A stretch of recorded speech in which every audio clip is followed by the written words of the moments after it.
Gravando. Gente, aqui nós chegamos à terceira parte. Vocês acreditam que eu acabei de gravar e percebi que não estava compartilhando a tela? Acontece, eu já estou um pouco cansado. Vamos lá. Estou querendo férias, gente. Ó, qualquer coisa, depois vocês me dão um likezinho aí, que afinal de contas, ó, estou trabalhando nas férias, hein? Me ajuda. Ó, 56 é o número da questão que nós vamos começar. O índice de acerto do pessoal da medicina, 92%. Aqui na sequência, nós estamos fazendo aí FUVEST 2020, prova V, né? Combinação entre baixa biodiversidade, altas concentrações de poluentes e baixas concentrações de oxigênio dissolvido, que é verificado nos rios que passam por grandes centros urbanos no Brasil, deve-se principalmente a AOAO. Gente, nesse momento você tem que ter aquela sagacidade. Grandes centros urbanos, moramos aqui em São Paulo, né? Talvez você não more, mas a maior parte dos meus alunos mora aqui na cidade de São Paulo, e quando você pensa em rio que passa por São Paulo, você pensa lá no Rio Tietê, que tem uma baixíssima concentração de oxigênio. Aqui nós temos o fenômeno de eutrofização. O que caracteriza a eutrofização? Entre outras coisas, vamos lá. Tem a ver com descarte das garrafas PET, sacolas plásticas, aumentando a cadeia de produção de microplástico. Isso é um problema ambiental, sim, mas não tem a ver com eutrofização, não tem a ver com baixa concentração de oxigênio dissolvido. Tem a ver com aumento da intervenção de engenharia, com a construção de pontes e dragagens. Olha, gente, isso também interfere na biodiversidade, mas de maneira muito mais discreta do que aquecimento da água do rio. Não, gente. A água não sofre uma grande carga de calor, embora se fale em aquecimento, o fenômeno aí de ilha de calor, por exemplo, não tem nada a ver. A alternativa correta é D, né, gente? Vamos lá. Descarte do esgoto doméstico e industrial sem o tratamento. É isso que caracteriza a eutrofização. Você deve lembrar, veja lá, o esgoto que chega ali, ele é alvo dos micro-organismos decompositores, que sendo aeróbicos, vai reduzir a concentração do oxigênio e, nesse caso, nós vamos ter o quê? A baixa biodiversidade, altas concentrações de poluentes. Questão, ao meu ver, fácil. Ocorrência mais frequente em longos períodos de estiagem, aumentando a evaporação, aí vai reduzir o volume do rio, não vai alterar a concentração do oxigênio.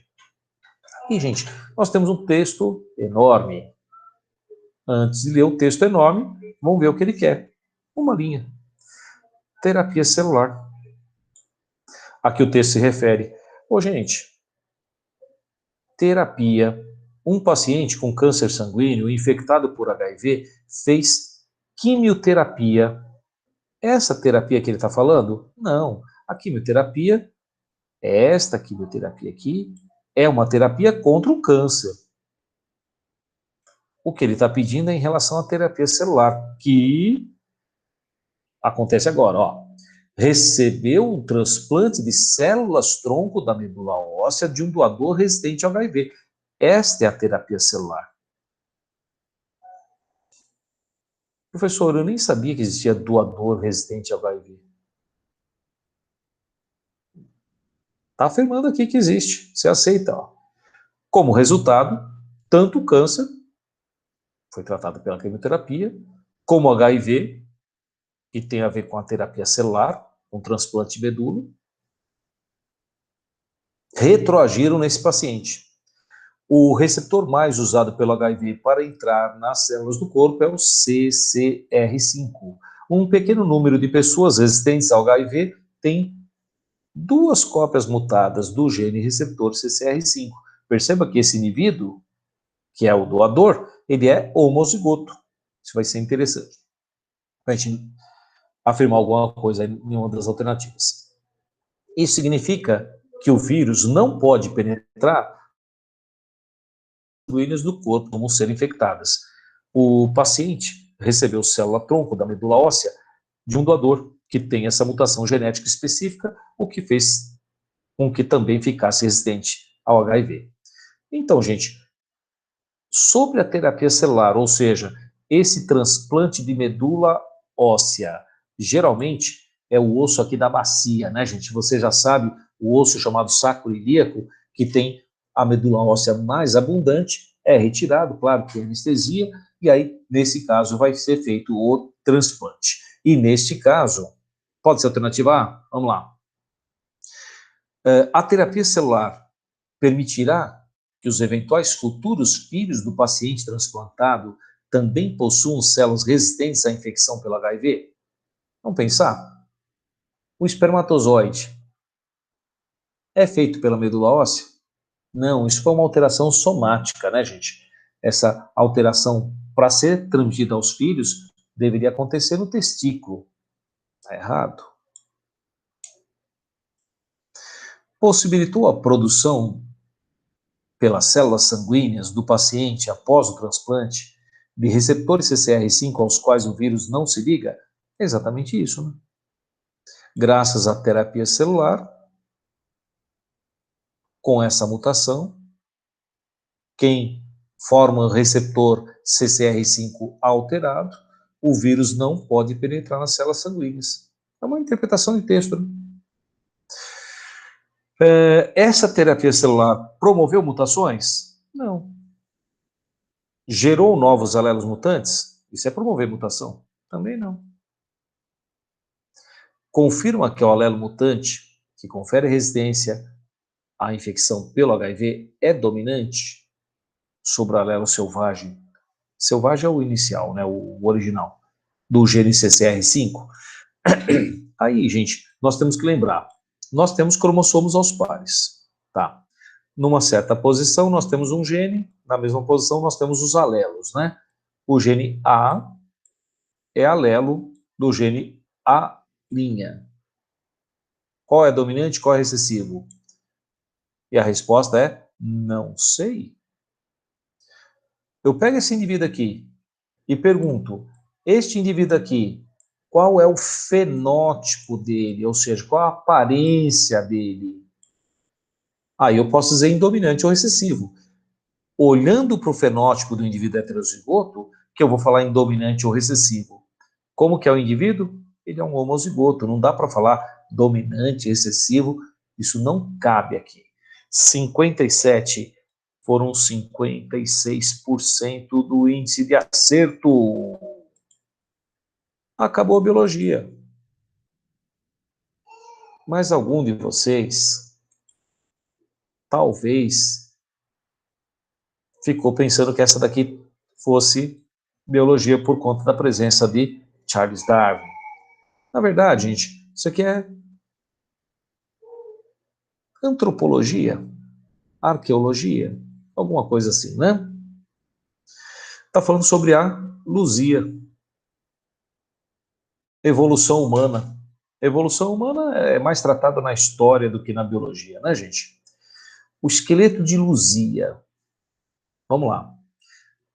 Pesquisadores do Museu Nacional, no Rio de Janeiro, lembra aquele que pegou fogo, infelizmente? Encontraram o crânio, uma parte do fêmur da Luzia. O esqueleto humano mais antigo descoberto na América, que revolucionou as teorias científicas sobre a ocupação do continente. Os fósseis foram achados há alguns dias, não foi divulgado quando, junto aos escombros do edifício, parcialmente destruído por um incêndio em 2 de setembro de 2018. O crânio está fragmentado porque a cola que mantinha seus pedaços juntos se foi com o calor, mas a equipe está bastante otimista com as suas condições. Ora, gente, infelizmente foi uma perda muito grande esse incêndio no Museu Nacional, não só essa perda da Luzia, em grande parte, mas outras perdas, infelizmente o investimento em cultura fica aquém do que deveria e nos tempos atuais ainda está pior. É verdade que Luzia foi adquirido por Dom Pedro II em 1876?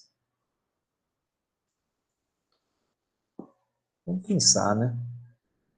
Você acha que a pesquisa lá naquele século XIX era grande coisa, que eles tinham pesquisa sobre humanos antigos, fósseis? Não, isso tudo é muito mais recente, tá, gente? Eu não estou dizendo que o estudo de fósseis não acontecia no século XIX, isso só não era muito frequente. E aqui nesse caso, nós podemos dizer o quê, gente? Foi na década de 70, em Minas Gerais, numa localidade chamada Lagoa Santa, a descoberta deste, desse fóssil. Né? Então, descoberta na década de 1970 em Minas Gerais, em Lagoa Santa, mais exatamente, permitiu questionar a teoria de que a ocupação das Américas se deu por apenas uma onda migratória. Não, foram várias ondas. Essa é a resposta correta, gente. Eu só fiz isso em homenagem a essa nossa parte em conjunto com a história, né? O Walter Neves, que deu o apelido de Luzia a esse fóssil.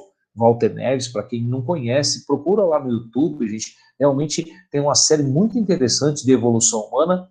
Ele que é professor da biologia, mas talvez seja o único cara que sabe muito bem, o único, vamos dizer, a maior sumidade, não vou falar o único, estou mentindo, mas a maior sumidade em evolução humana do nosso país, tá bom? Deixo aí a homenagem ao Walter Neves. E é isso aí, gente. Vou interromper aqui. Já tá bom por hoje. Hoje fizemos 2019 e 2020. Um pouco mais cansativo, né? Então, vamos lá. Férias para mim e bom domingo, boa FUVEST para vocês. Hasta la vista, baby.